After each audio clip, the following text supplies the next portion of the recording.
So apparently, some people on YouTube have decided that being a content creator also makes them a licensed investigator, background checker, life auditor. Like somewhere between hitting record and hitting upload, they got deputized and nobody told me. Last time I checked, you have a YouTube channel, sis, not a badge. But since certain people feel so entitled to know exactly who I am, every move I make, and what I'm apparently capable of, despite never having met me, never having had a real conversation with me, and never having spent a single day in my life? Fine. You wanted my story? Here it is. I want to be really clear before we get into this. I am not making this video because I'm shaken. I am not making this video because the accusations got to me. I'm making this video because there is a pattern happening, a very specific, very calculated pattern, and my community deserves to understand it. And honestly, so do I.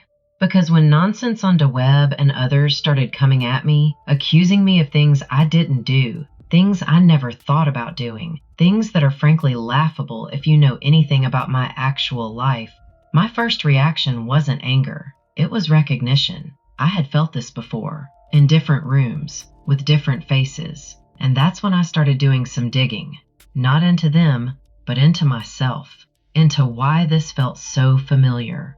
And that search led me to a YouTube channel called The Crappy Childhood Fairy. But we'll get there. First, let me tell you who I actually am. I was 6 years old when my best friend and next-door neighbor, who was 5, became paralyzed. 6 years old. And at 6 years old, I became her caretaker. I learned things that children should never have to learn. I showed up for someone else before I even fully understood what showing up meant. That was my normal. Responsibility without a choice. Pressure without preparation. Carrying weight that had no business being on a child's shoulders. And doing it anyway because someone needed me to. I was also the youngest of much older siblings, and if you know anything about that dynamic, you know what it means. The bar was always high. The expectation was always perfection. Not effort, not growth. Perfection. And when you don't meet it, or when you dare to have needs of your own, you find out real fast how conditional that love actually is. I grew up carrying all of that, and I genuinely believed that once I was out on my own, the weight would lift. And then I married into a domestic violence situation. I'm not going to give you every detail because some things are mine to keep, but I will tell you this. He tried to kill me and my children. Tried to kill us. And when I reached out to my family, the people who were supposed to show up no matter what, they weren't there. Because in their world, their version of Christianity had rules. And apparently those rules outweighed my safety, outweighed my children's safety. So I handled it, alone, like I had always handled everything. So when Becky, a YouTube content creator, decides she has the right to investigate me, surveil me, and issue verdicts on my character to her audience, I need you to really sit with that. Because she doesn't know any of this. She hasn't asked. She hasn't listened. She just decided who I was and went looking for evidence to support the story she'd already written. That's not journalism. That's not accountability. That's not even good drama content. That's a pattern. And I know this pattern very well. So, like I said, when all of this started hitting, something felt familiar in a way I couldn't quite name. And I kept finding myself coming back to this YouTube channel called The Crappy Childhood Fairy. run by a woman named Anna Runkle, a survivor herself, not a therapist, who talks about the long-term effects of childhood trauma, dysfunction, and what happens when you grow up being blamed, pressured, and dismissed by the people who are supposed to protect you.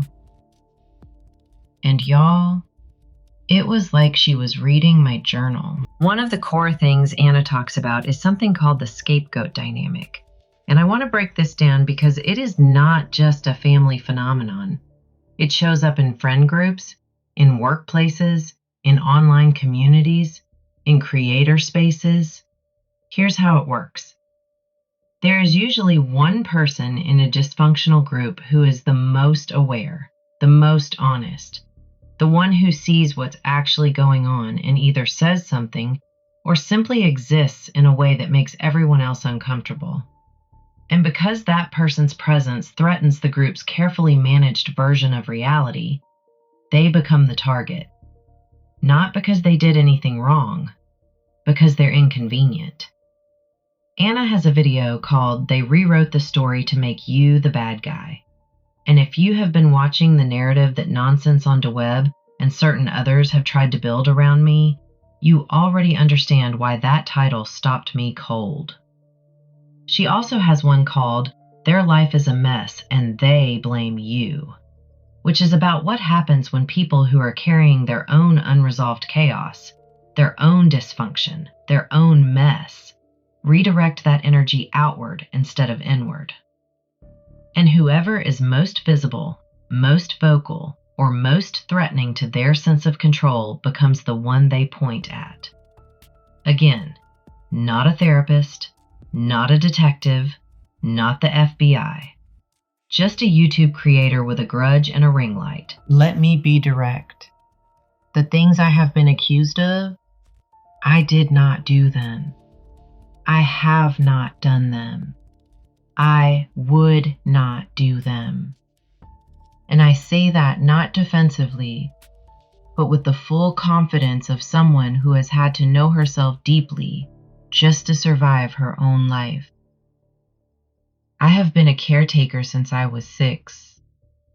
I have been a protector since I was a mother. I have been a survivor since the day I walked away from a man who tried to take my life. That is who I am. That is the foundation of everything I do, including this channel. So when Becky decides she has the right to dig into my life, question my motives, and present her findings to an audience like she's filing a report, I want her audience and mine to understand something very clearly. She is a content creator, not law enforcement, not a judge, not a character witness, not someone who has earned the right to speak on who I am. A content creator with a channel and an agenda. What Anna Runkle's channel gave me wasn't just comfort. It gave me language for what I've been living. It gave me a framework for understanding why being falsely accused feels so viscerally, physically familiar. Because it is. It's the same thing I felt as a kid being held to an impossible standard. It's the same thing I felt when my family chose doctrine over their own daughter's safety. The face changes, the dynamic doesn't. And Anna talks about healing from this not just emotionally but practically. Regulating your nervous system.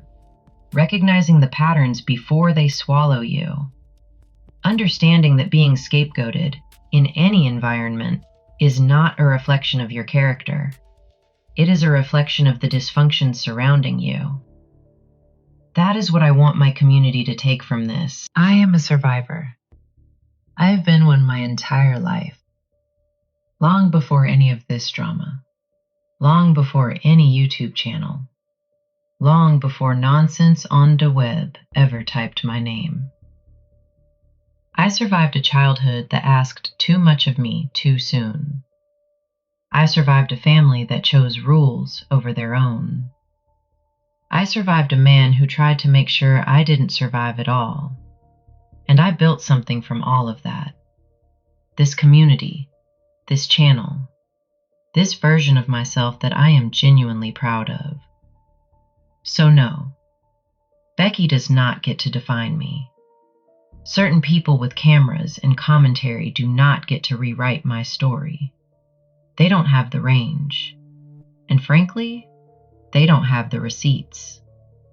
If any of this resonates with you, if you've been falsely accused, scapegoated, investigated by people who have no authority over your life, go check out the Crappy Childhood Fairy channel. Link is in the comments. And if you know me, you already know. I'm not the one.